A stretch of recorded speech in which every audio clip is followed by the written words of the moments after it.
Zdravo svima i dobrodošli u moj novi video.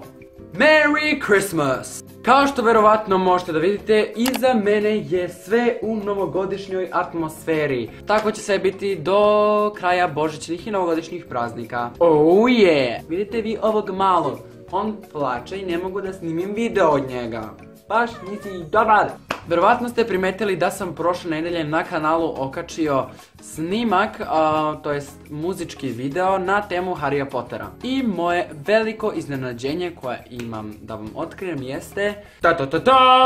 Ja na kanalu otvaram sekciju na engleskom jeziku. Ako me niste razumeli iz prve, ne brinite, sve ću vam lepo objasniti u nastavu. Ovako, ja snimam video na srpskom i to verovatno znate ako me pratite. Dakle, na mom kanalu više neće biti videa samo na srpskom jeziku, već ćete na njemu moći da pronađete i videa na engleskom jeziku. Što znači da ću na kanalu, pored sekcija sa vlogovima i ostalim videima, imati i posebnu sekciju na engleskom jeziku.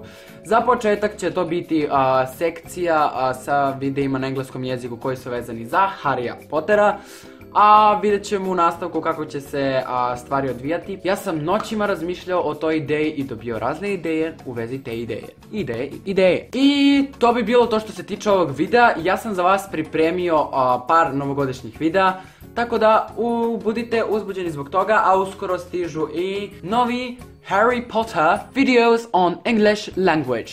So, get excited for that. A mi se vidimo vrlo uskoro sa novim videom. Ne zaboravite da se obavezno subscribe-ujete na moj kanal, zato što mi to puno znači i meni trebaju pare i meni trebaju subscribe-ujete. To bi bilo to, a ja se odjavljujem.